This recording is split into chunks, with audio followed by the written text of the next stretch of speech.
中美兩國喺人工智能、軍事科技、武器裝備方面一直有競爭。近日國際多個媒體引述一份軍備報導，披露中國最新嘅095型潛艇外形及功能，指我國呢款潛艇特設無軸泵噴推進器，能夠大幅降低噪音，便利潛行及突襲。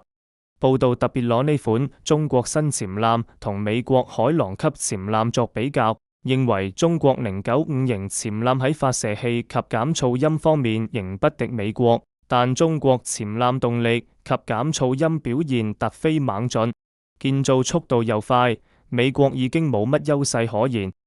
呢份報告同今年2月英國智庫國際戰略研究所發表嘅報告一樣，示警中國嘅潛艦建造能力及技術能力已經威脅美國。不過佢哋對中國軍備，尤其係潛艦建造能力咁關注，都係冷戰思維作祟。英國智庫根據衛星影到中國船廠建造船隻嘅影像估算，2021年至2025年期間，中國建造並下水嘅潛艦有10艘，總排水量達79000噸。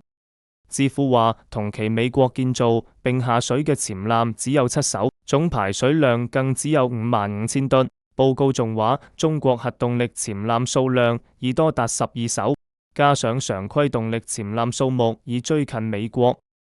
對於呢啲估算，海軍從來不予理會。不過，海軍潛艇大隊本月19日迎來成立72週年嘅大日子，佢哋專登發放咗名為《深海的光意》嘅微電影。呢段片透過潛艦官兵喺水下長時間潛行嘅生活，配合潛艦喺深海對敵應戰嘅片段，讓大家既了解新型潛艦嘅威力，又可以睇到潛艦一邊同天空嘅監察衛星鬥智匿蹤，一邊又要在海底射擊掃雷。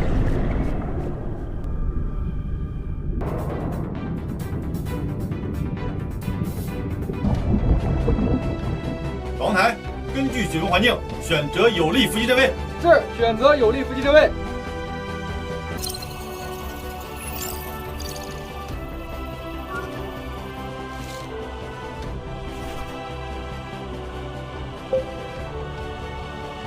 报告领导，当前海区存在黑潮暖流，我艇西侧断崖坡度75度，适合隐蔽。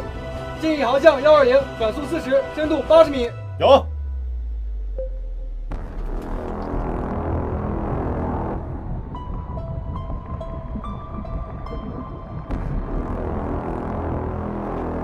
报告厅长，方位170，发现敌潜艇航行噪音。战斗警报，准备攻跑。战斗警报，战斗警报，一点一备战。一舱备战，4舱备战，5舱备战，全体备战。有。1號發射管，1號發射管，發射，發射。1號運輸管，有。我隊長，預定發現目標，有。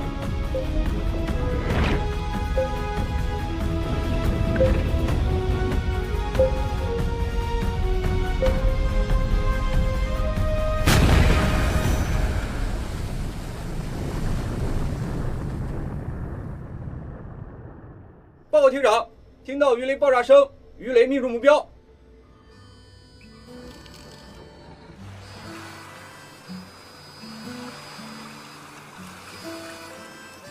段片冇介紹潛艦型號，但有提到潛艦新兵唔習慣一上艦就幾個月甚至以年計嘅潛行生活，只有核動力潛艦先有遠航及低噪音嘅能力。海軍嘅潛艇大隊喺短短70多年中，由最初需要蘇聯協助，於1955年先建造第一艘潛艦，到依家潛艦建造能力已獲得海內外關注及重視，而且最新嘅095型及096型都被指有好多黑科技，潛行能力更佳。中國喺遠洋防衛及禦敵嘅能力勢更強。